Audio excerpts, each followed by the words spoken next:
जय जोहार। आप सब काफी समय से इंतजार कर रहे हैं ना? बहनें काफी समय से बैठी हैं, गर्मी भी है बहुत। धन्यवाद। श्री भूपेश बघेल जी, श्री सचिन पायलट जी, श्री चरणदास महंत जी, श्रीमती ज्योत्सना महंत जी, श्री दीपक बैद जी, श्री ताम्रध्वज स्वाहू जी, मंच पर विराजमान सभी नेतागण, सभी पदाधिकारी, प्यारे कार्यकर्तागण, मेरी प्यारी बहनें, प्यारे भाई, आप सबका इस सभा में बहुत बहुत स्वागत। बहुत गर्मी है, काफ़ी समय से आप इंतज़ार कर रहे हैं। मैं आपको बहुत बहुत धन्यवाद देती हूं कि मेरी बातों को सुनने के लिए आप इतनी दूर से आए हैं। एक बार मेरे साथ बोलिए, भगवान जगन्नाथ जी की, सिद्ध बाबा जी की, मामा महामाया की, छत्तीसगढ़ महतारी जी की। यहाँ ये जो धरती है आपकी, ऊपर से मैं हेलीकॉप्टर से आई तो मुझे अच्छी तरह से पूरा इलाका दिख रहा था। कई जगह मैंने देखा कि काफ़ी सूखी ज़मीन दिख रही थी, लेकिन जहाँ जहाँ हरियाली है, इतनी सुंदर है, इतना सुंदर है ये इलाका। पहाड़ है, नदी भी है, बहुत सुंदर इलाका है। और मैं जानती हूँ, मेरी दादी इंदिरा जी हमेशा कहती थी कि जो आदिवासी भाई बहन हैं हमारे, उन्होंने हमेशा प्रकृति का आदर किया है। और ये जो ज़मीन है, ये जो जंगल हैं, ये जो नदियाँ हैं, जानवर हैं, इनसे आपका एक अलग जुड़ाव होता है। इनका आप बहुत आदर करते हैं अपनी संस्कृति में। और आपकी जो संस्कृति है आपको सिखाती है कि सब आपस में जब फूले फलेंगे तभी इंसान आगे बढ़ेगा, फूलेगा फलेगा। तो आप हमेशा, चाहे प्रकृति की कुछ भी चीज़ हो, चाहे पेड़ हो, चाहे जैसे मैंने कहा जंगल जानवर हो, आप हमेशा उनका देखभाल करते हुए, सबको अच्छा रखते हुए ही अपने समाज को आगे बढ़ाते हैं। तो ये बात मुझे बचपन में ही इंदिरा जी ने सिखाई थी। जब वो आदिवासी क्षेत्र में जाती थी और उनके आदिवासी भाई बहन उनको कुछ देते थे, हमेशा अच्छी तरह से अपने घर में सजा के रखती थी। आज भी अगर उनके घर जाएं तो आपको उनके कमरे में वो चीज़ें दिखेंगी जो ख़ास तौर से यहाँ के जो छत्तीसगढ़ के आदिवासी भाई बहन हैं, उनकी कला और जो उनकी जो हस्तकला थी, वो चीज़ें आज भी उनके यहाँ, अगर जहाँ म्यूज़ियम बना है वहाँ पे आप जाएं तो आपको दिखेंगी। देखिए, यहाँ ये जो आपकी धरती है, यहाँ मजदूर यूनियन के जन्मदाता पंडित राम कुमार जी दुबे भी रहते थे, ये उनकी जन्मभूमि है। शिक्षा क्षेत्र में योगदान देने वाले विभूति भूषण लाहिड़ी जी का भी एक कर्मस्थली है। और भारत की अखंडता में प्रमुख भूमिका निभाने वाले श्री रतनलाल मालवीय जी, पंडित ज्वाला प्रसाद उपाध्याय जी और बाबूलाल गुप्ता जी भी थे।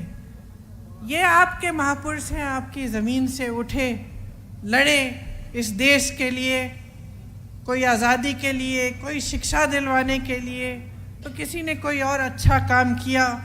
सबने अपनी भूमिका निभाई हमारी इस धरती के लिए, आपके यहाँ इलाके के लिए, लेकिन पूरे देश के लिए भी। ये प्राकृतिक संसाधनों से भरपूर धरती है। आप मेहनती लोग हो। रास्ते में पायलट जी बता रहे थे कि यहाँ शुरू में हर प्रदेश से अलग अलग लोग यहाँ आए, बंगाल से आए, बिहार से आए, और यहाँ पे जो खदानें हैं उनमें उनको रोज़गार मिला, यहाँ पे बसे।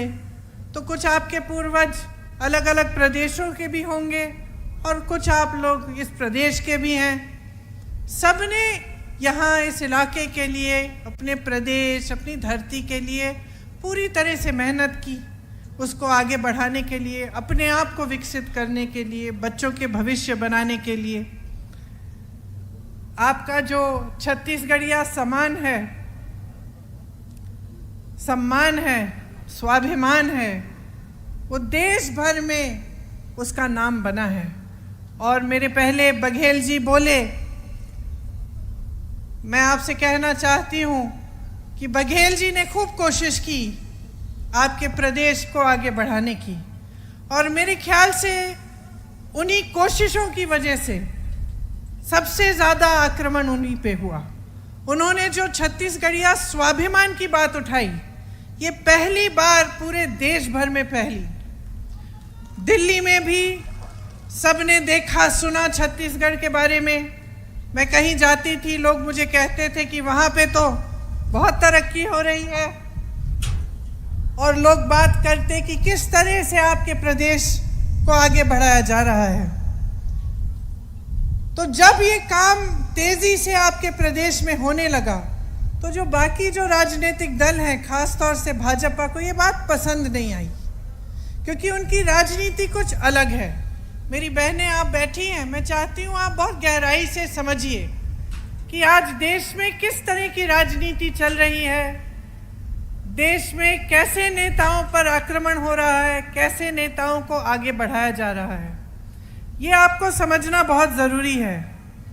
देखिए, यहाँ चिरमिरी में सबसे पुराना जो कोयला का खदान है यही है कि नहीं? 100 वर्ष पहले ये बनाया गया। यहाँ जो कोयले का क्षेत्र है वो उसको आगे इंदिरा जी ने बढ़ाया। उन्होंने जो खदान है उनका राष्ट्रीयकरण कराया, ताकि आप सबको रोजगार मिले, यहाँ पे खुशहाली आए, और इसी के जरिए लाखों मजदूरों को रोजगार मिला। आज जो देश में राजनीति है वो एक तरह से गरीबों के विरोधी, मजदूरों के विरोधी, श्रमिकों के विरोधी, किसानों के विरोधी राजनीति चल रही है।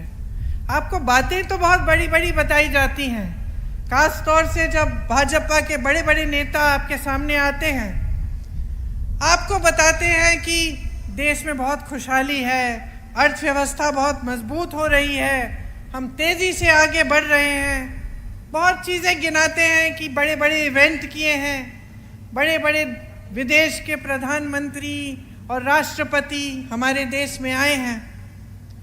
लेकिन जब मैं आपसे कहती हूँ कि आपको गहराई से बातें समझनी है, तो मेरा मतलब ये है कि ये जो नेता आपके सामने आते हैं और ये सारी बातें कर रहे हैं, भाजपा के नेता, खास तौर से मोदी जी,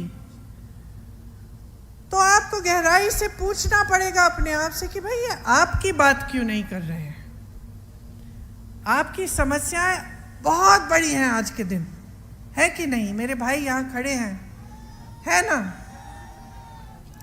आपकी बड़ी बड़ी समस्याएं हैं, लेकिन उनकी बात इन मंचों पे नहीं हो रही है। इन मंचों पे जो बात होती है वो बड़े बड़े इवेंट की बात होती है। कोई G20 बोलता है, कोई पाकिस्तान की बात करता है, कोई चीन की बात करता है। आपके जीवन में जिन संघर्षों से आप गुजर रहे हैं उनकी बात नहीं होती। आज यहाँ आप ही के इलाके में हालात क्या है? कई खदानें बंद हो गई हैं, हुए हैं कि नहीं? हुए हैं ना? और कईयों का निजीकरण हो गया है। बघेल जी ने बोला बड़े बड़े खरबपति अडानी जी को दिए गए हैं, कांग्रेस के जरिए ये बनवाए गए। यहाँ पे कोरबा कोल फील्ड्स थी, सुपर थर्मल पावर स्टेशन बनाए, लेकिन मोदी जी ने लगभग सब कुछ आस्ते आस्ते अपने बड़े बड़े खरबपति मित्रों को दे दिया है।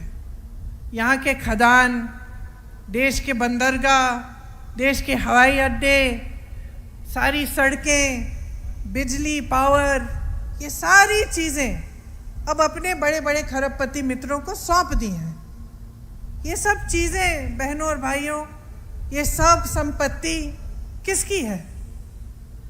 ये संपत्ति मोदी जी की नहीं है, ये संपत्ति किसी नेता की नहीं है, ये देश की संपत्ति है। देश की संपत्ति आप अपने आंखों के सामने आपने देखा।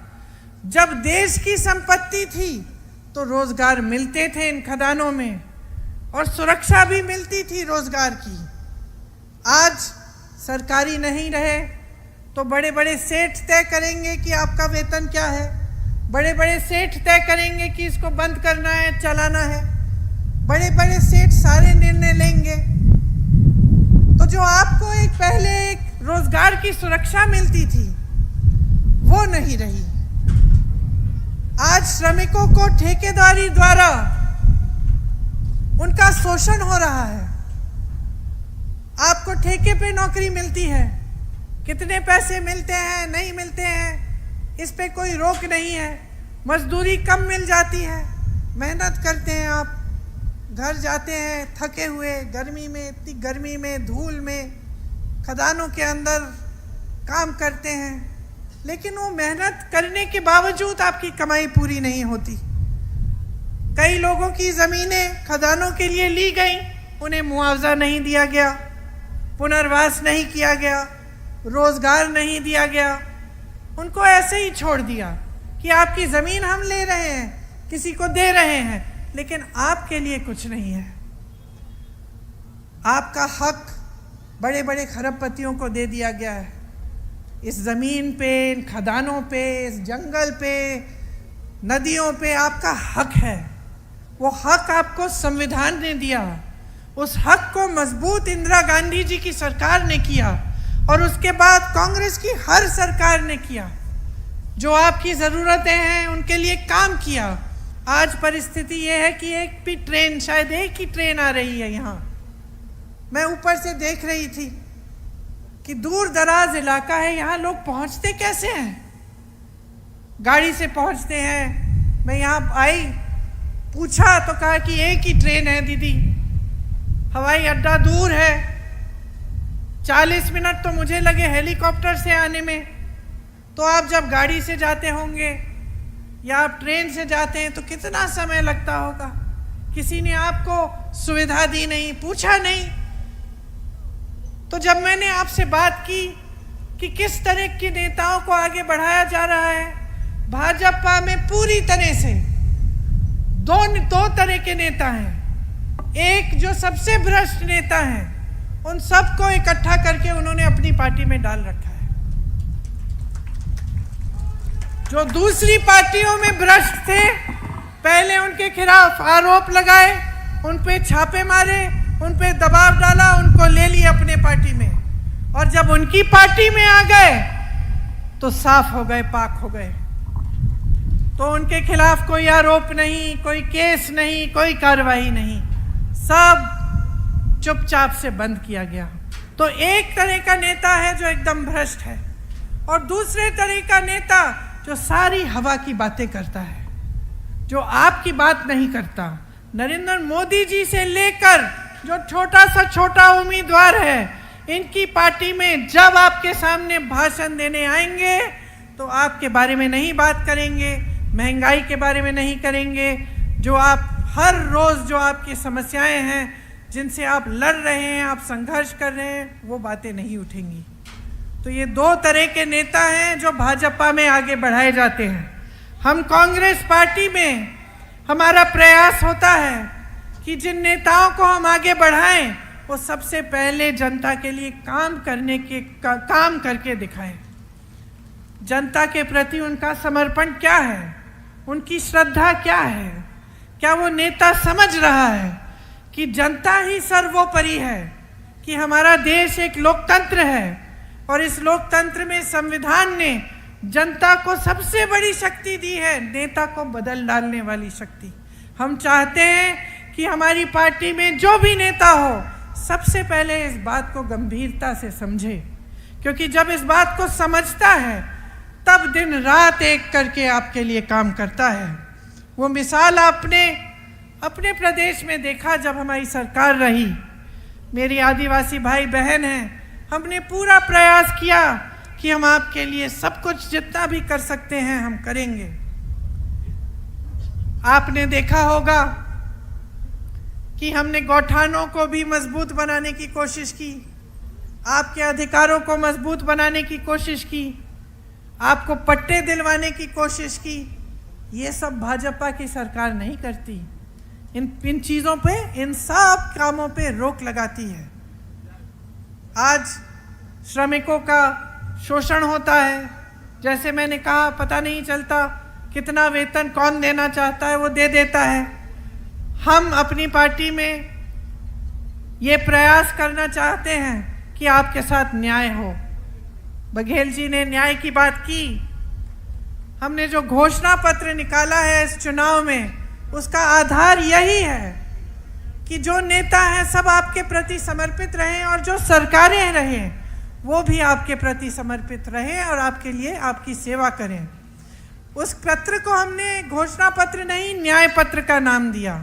न्याय पत्र का नाम इसलिए दिया क्योंकि सबसे ज़्यादा अन्याय नरेंद्र मोदी जी के 10 सालों की सरकार में आपके साथ हुआ है। किसी बड़े खरबपति के साथ अन्याय नहीं हुआ, बड़े बड़े उद्योगपतियों के साथ नहीं हुआ, बड़े बड़े नेताओं के साथ अन्याय नहीं हुआ।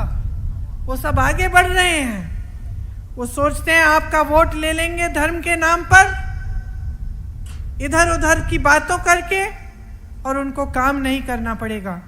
बघेल जी एक बार यूपी में आए जब मैं वहाँ काम कर रही थी, और मैंने कहा बघेल जी आप कुछ व्यापारियों से मिल लीजिए, उनसे बातचीत कर लीजिए, उनसे पूछिए उनकी समस्याएं क्या है। तो 1 घंटे बैठे व्यापारियों के साथ, और उसके बाद जब मैं मिली मैंने पूछा कैसी रही आपकी मीटिंग। तो कहने लगे मीटिंग तो बहुत अच्छी थी दीदी, लेकिन एक बात से मुझे बड़ा ताज्जुब हुआ। तो मैंने कहा क्या बात थी?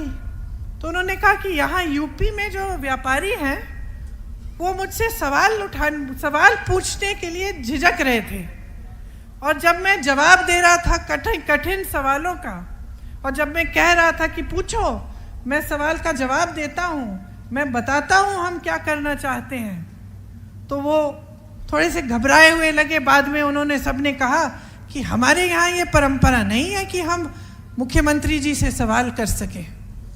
तो उस समय बघेल जी और मेरी चर्चा हो रही थी कि क्यों है ऐसा, और उन्होंने मुझे बताया क्योंकि देखिए दीदी, जो चर्चा उत्तर प्रदेश में हो रही है, क्योंकि भाजपा की सरकार है, जो चर्चा हो रही है वो धर्म की चर्चा हो रही है, वो जाति की चर्चा हो रही है।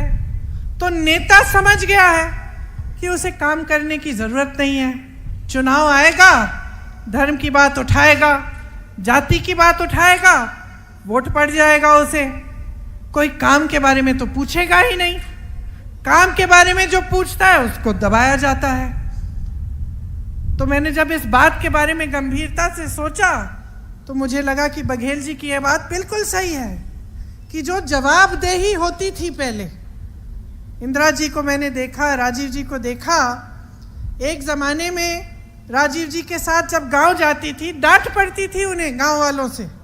उन्हीं के जो संसदीय क्षेत्र में अमेठी में डांट देते थे कि भाई राजीव भैया आपने हमारी सड़क नहीं बनाई, आओ चाय पियो बैठो हमारे साथ, लेकिन वोट हम तभी देंगे जब सड़क बनेगी। जागरूकता बहुत थी। प्रधानमंत्री से सवाल उठा सकते थे कि हमारी सड़क क्यों नहीं बनाई। आज वो जागरूकता जो है कम हो गई है। आज आपके सामने नेता आते हैं, आपको उकसा देते हैं, धर्म की बातें कर लेंगे, कह देंगे कि आपका धर्म संकट में है या फिर आपकी परंपराएं सुरक्षित नहीं है, और उसी के आधार पर फिर आपका वोट ले लेंगे। तो फिर नेता को लगने लगा है कि मुझे काम करने की ज़रूरत ही नहीं है, चाहे आपको सड़क मिले, पाठशाला मिले, सही वेतन मिले, रोजगार मिले, उसको कोई परवाह नहीं है। वो तो जानता है वोट तो उसको मिलना ही है, उसको बस धर्म का नाम लेना है। तो ये जो सिलसिला है ये आपकी जागरूकता से ही खत्म होगा। और आपकी जागरूकता कब आएगी? जब आप समझेंगे कि जो संविधान है हमारा, उसने आप ही क्यों शक्ति दी है। जिस आंदोलन में हम सब आज़ाद, ये देश आज़ाद हुआ, उस आंदोलन में जो बड़े बड़े नेता लड़े, किस लिए लड़े? आपको मालूम होगा कि हमारे जो स्वतंत्रता सेनानी नेता थे बड़े बड़े, पंडित नेहरू हो, गांधी जी हो, उन अपनी सारी धन दौलत उन्होंने आंदोलन को दी। वो शोहरत के लिए, शान के लिए, सत्ता के लिए थोड़ी लड़े। वो तो इसलिए लड़े ताकि आपको अपने अधिकार मिले। उनके खून पसीने से हमारा देश बना, आज़ाद हुआ। आज़ादी का मतलब ये था कि आप अपने पैरों पे खड़े हों, आप अपनी सुविधाओं की मांग उठाएं। आपको कुछ अच्छा नहीं लग रहा है, आप आंदोलन करें, आप सवाल उठाएं, आप नेताओं को पटरी पे लाएं, आप दिखाएं नेताओं को कि भाई तुम भटक रहे हो, गलत काम कर रहे हो, मुझे पसंद नहीं है, वापस आओ, मेरे सवालों का जवाब दो। यही अधिकार संविधान ने आपको दिया और इसके लिए लड़े हमारे पूर्वज, आपके पूर्वज लड़े, बड़े बड़े आदिवासी नेता लड़े। तो आज अगर आप जागरूक नहीं बनेंगे तो फिर उस लड़ाई का फायदा क्या था? इतने संघर्ष का फायदा क्या था? इतने आंदोलन का फायदा क्या था कि 70 साल बाद जनता आंखें मूंद ले, कोई कुछ भी कह दे आप मान लेंगे। अब आप देखिए, यहाँ पे आपका आंदोलन स्थल था, हसदेव जंगल बचाओ आंदोलन था। क्या हुआ उस आंदोलन स्थल को? क्या हुआ? आग लगाई गई। हमारे देश की परंपरा क्या है? हमारा देश आंदोलन से ही बना और पूरी दुनिया में सबसे महान आंदोलन था। क्यों? क्योंकि उसमें हिंसा नहीं थी। बाकी दुनिया में जब देश आज़ाद हुए, लड़ाई से हुए, जंग से हुए, खून बहा। हमारे देश में जब हमें आज़ादी मिली तो अहिंसा से मिली। इतना बड़ा आंदोलन था। हमारे देश का पूरा आधार ही आंदोलन है और आज आपके आंदोलन स्थल को जलाया जा रहा है। आपके पेड़ काटे जा रहे हैं। 15,000 पेड़ काटे गए हैं। पेड़ काटे गए हैं इसलिए हाथियों से ज़्यादा हमला भी हो रहा है आप पे। आपका पर्यावरण बर्बाद किया जा रहा है। यहाँ पे जो बड़ा उद्योगपति आना चाहे, उसको चाहे ज़मीन चाहिए, उसको खदान चाहिए, जो चाहिए मिलता है, आपको नहीं मिल रहा है। हमने जो न्याय पत्र में आपके लिए जो कुछ चीज़ें लिखी हैं, आपको सुननी चाहिए। ध्यान से सुनिए। जांच से स्वास्थ्य के लिए, जांच से इलाज तक, आपकी पूरी सेहत की देखभाल की जो सुविधाएं हैं वो आपको मुफ्त में मिलेंगी, 25 लाख रुपए तक। जो न्यूनतम मजदूरी है 400 रुपए होगी। और जो शहरी क्षेत्र हैं, आपको मालूम होगा मनरेगा में 100 दिन की नौकरी की रोजगार की गारंटी कांग्रेस ने दी थी। मालूम है आपको? गांव में होता था मनरेगा, अभी भी है। मोदी जी उसको बंद करना चाह रहे थे, फिर उनको लगा कि बंद करने से नुकसान होगा तो उन्होंने उसको चलने दिया, लेकिन उसको धीमा कर दिया है। जितना पैसा उसमें मनरेगा में कांग्रेस की सरकारें डालती थी उतना नहीं डालते ये। इसी तरह से जैसे मनरेगा गांव में आपको दिया, हम आपको शहरों में यही देना चाहते हैं कि 100 दिन का जो रोजगार है वो आपको मिलेगा ही मिलेगा, वो गारंटी है। वन अधिकार के अधिनियम को हम लागू करना चाहते हैं, ये हमारी गारंटी है। एक स्पेशल बजट और स्पेशल प्लान, मतलब खास बजट की खास पैसे अलग होंगे आपके लिए कि आपके लिए उससे क्या क्या काम हो सके। भूमि अधिग्रहण का जो कानून है उसमें जो संशोधन किए हैं इन लोगों ने, जिससे अधिकार आपके कमज़ोर हो रहे हैं, उन संशोधनों को हम हटाएंगे, किया जाएगा। 1 साल में जितने भी आपके FRA के क्लेम्स हैं उनका निपटान किया जाएगा। और जो आपके लघु वन के उपज हैं उन पे आपको न्यूनतम समर्थन मूल्य मिलेगा, MSP मिलेगी। देखिए, मैंने आपसे कहा बहुत बड़ी बड़ी समस्याएं आपकी। सबसे बड़ी समस्या तो बेरोजगारी है। आज देश में 35 सालों में सबसे ज़्यादा बेरोजगारी है। ये बात मोदी जी कभी नहीं बताएंगे आपको, भाजपा के नेता कभी नहीं बताएंगे। ये कभी नहीं बताएंगे कि आज इस देश में 70 करोड़ लोग बेरोजगार हैं, कि 30 लाख पद खाली पड़े हैं। बहनों, ये पद पड़े हैं, लोगों को दे सकते हैं। ये नौजवान जो खाली खड़े हैं, इनको ये पद मिल सकते हैं। 5 सालों से मोदी जी ने दिए नहीं हैं, खाली रखे हैं। और बेरोजगारी बढ़ती चली जा रही है। जहाँ से रोजगार मिलता था, चाहे खेती हो, चाहे बड़े बड़े कारोबार हो, चाहे खदान हो, वो सब लगभग वहाँ से कमाई इन्होंने कम कर ली है जनता के लिए। अब अगर कमा रहा है तो बड़ा खरबपति कमा रहा है, खेती है तो कोल्ड स्टोरेज खरबपति को दे दिया है, खदान है तो खदान पकड़ा दिया है उसको, दूसरी कोई इंडस्ट्री का सेक्टर है वो भी उनको पकड़ा दिया है। तो जो आम आदमी है, जो जनता है, किसान है, गरीब है, वो कमा नहीं पा रहा है। आज खेती में आप कितना भी काम कर लें, पूरी नहीं हो रही है आपकी कमाई, क्योंकि जो खेती का सामान है उस सब सामानों पे जीएसटी डाल रखा है, सारा महंगा हो गया है। जब तक आप वो सामान खरीदें, खाद मिले आपको, पेट्रोल डीजल इतना महंगा हो गया है, तो हर जगह महंगाई है। तो आप जब तक वो सब खरीदें और अपनी कमाई करें, कुछ बचता नहीं है। बच्चों की फीस भरनी पड़ती है, त्योहार होता है, कुछ लिपाई पुताई करनी है घर में, कोई बीमार पड़ता है, इलाज करना है, बहुत मुश्किल हो गया है, बहुत संकट हो गया है। महंगाई तो आप पूछिए ही मत। आप जानती हैं, दाल, सब्जी, मिट्टी का तेल सस्ता क्या रहा? कुछ नहीं रहा। जो छोटी मोटी आपकी बचत होती थी जो आप रख लेती थी कि चलो त्योहार आएगा कुछ खरीद लूंगी, वो भी नहीं छोड़ी। हर स्तर पर आपके लिए मुश्किलें खड़ी कर दी हैं। आप यहाँ बैठी है मेरी बहनें, संस्कार आप ही परिवार को देती हैं, बच्चों को आप बड़ा करती हैं। जब तक सब सो नहीं जाते घर पे तब तक आप सोती नहीं है, मैं जानती हूँ। ये सिर्फ आपकी बात नहीं है, हम दूसरे परिवारों में भी, बड़े परिवारों में भी, जिनके पास शायद कम है, जिनके पास ज़्यादा हो, सब परिवारों में कोई फर्क नहीं है। महिलाओं में महिला सबसे ज़्यादा काम करती है। महिला बाहर काम करती है तो घर पे जाके देखेगी कि बच्चों ने खाना खाया कि नहीं। अब मैं यहाँ हूँ, भाषण दे रही हूँ, घर जाऊँगी, पहले बच्चों को पूछूंगी कि क्या खाया, पढ़ाई की, बच्चा बेटा काम कर रहा है, काम कैसा था तुम्हारा। जब तक सब सो जाएंगे तब तक नहीं सोएंगे। हर महिला का यही जीवन होता है, संघर्ष का जीवन होता है। अत्याचार भी सबसे ज़्यादा महिलाओं के साथ भी होता है और हम संघर्ष करती हैं। हमेशा हम प्रयास करते हैं कि पहले सब खुश रहें, उसके बाद फिर हम अपनी खुशी देखते हैं। सच बात है कि नहीं, है ना?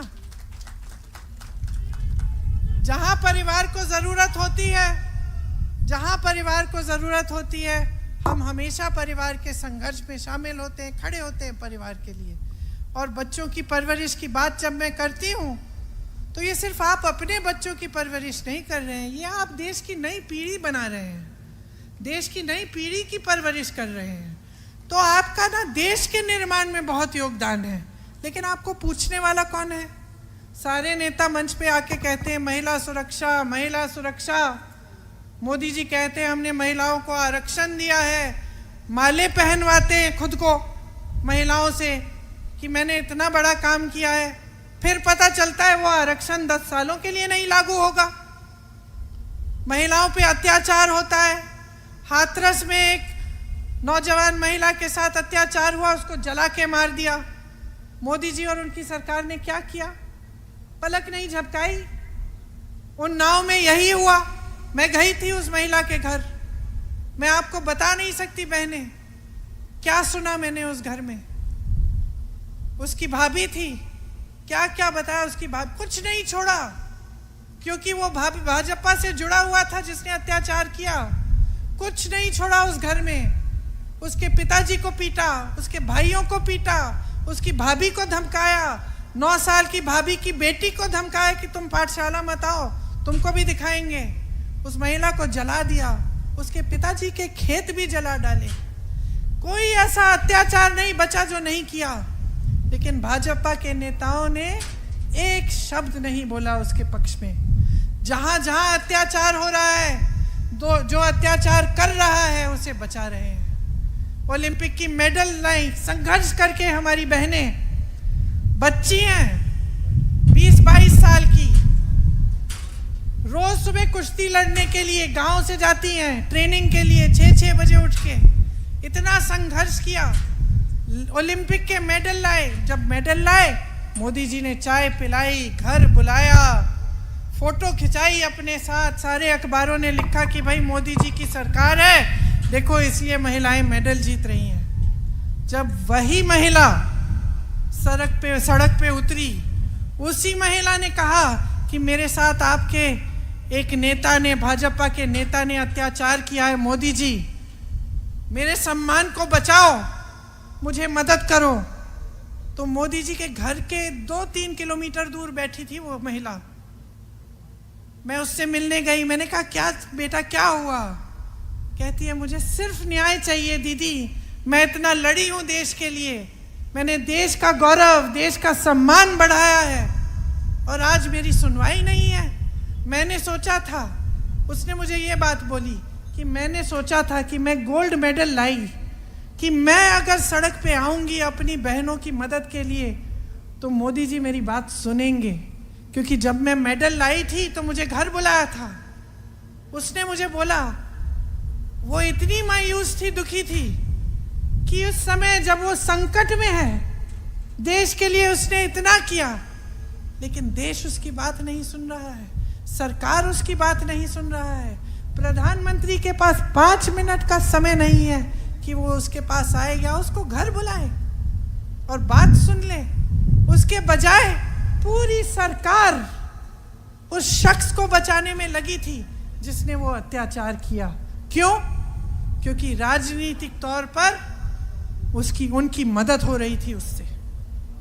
तो आप सोचिए, ये परिस्थितियां हैं बहनें, आप सब कुछ संभाल रही हो, लेकिन आपके लिए न सुनवाई है सरकार में और न कोई स्कीम है। जब आपको कुछ देने की बात करते हैं तो क्या बात करते हैं? लो 5 किलो राशन, है कि नहीं? कहीं पे कल मैं असम में थी, वहां कह रहे हैं कि लो 1200 रुपए दे देंगे तुमको।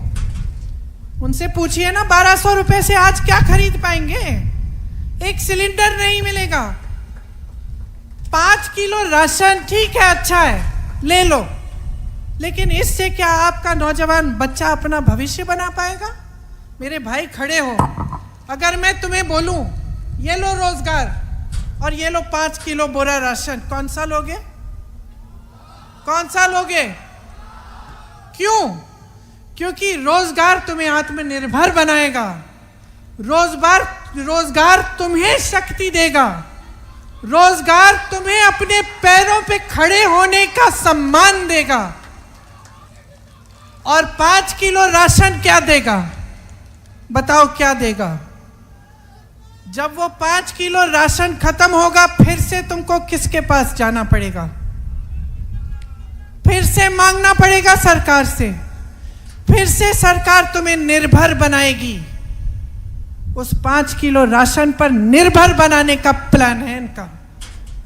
और इसी के बल पर, एक धर्म के नाम पर, दूसरा 5 किलो राशन के बल पर ये बार बार आपसे वोट मांग रहे हैं। जागरूक बन जाओ, जाग जाओ, इनको बोलो रोजगार दें तुम्हें। ये 30 लाख पद जो खाली पड़े हैं, इनको भर के दिखाएं। मोदी जी सामने आते हैं, पूछो इनसे, मोदी जी आप 70 साल की रट लगाए रखे हैं कि 70 साल में कांग्रेस ने कुछ नहीं किया। पूछो इनसे, बताओ इनको, कांग्रेस ने एक खदान बनाया, कांग्रेस ने आपको रोजगार दिलवाया, कांग्रेस ने आपको सम्मान दिया, कांग्रेस ने आपके समाज को आगे बढ़ाया। इन्होंने अपने खरबपति मित्र को दे दिया, इन्होंने आपसे रोजगार छीना, आपसे जमीन छीनी, आपसे जो आप खा रहे हैं, आपके पेट में जो खाना जा रहा है वो छीना है। जागरूक बन जाओ, क्योंकि जब जागरूक नहीं होगे तो सिर्फ आपका भविष्य नहीं, पूरे देश का भविष्य संकट में आएगा। आज आप अपने बच्चों के बारे में सोचो, आगे क्या करेंगे। अगर रोजगार बनाने के माध्यम और साधन ही सारे बंद कर दिए इन्होंने। हमारे न्याय पत्र में लिखा है कि महिलाओं के लिए 1200 रुपये नहीं, 8,500 रुपये हर महीने हम दिलवाएंगे।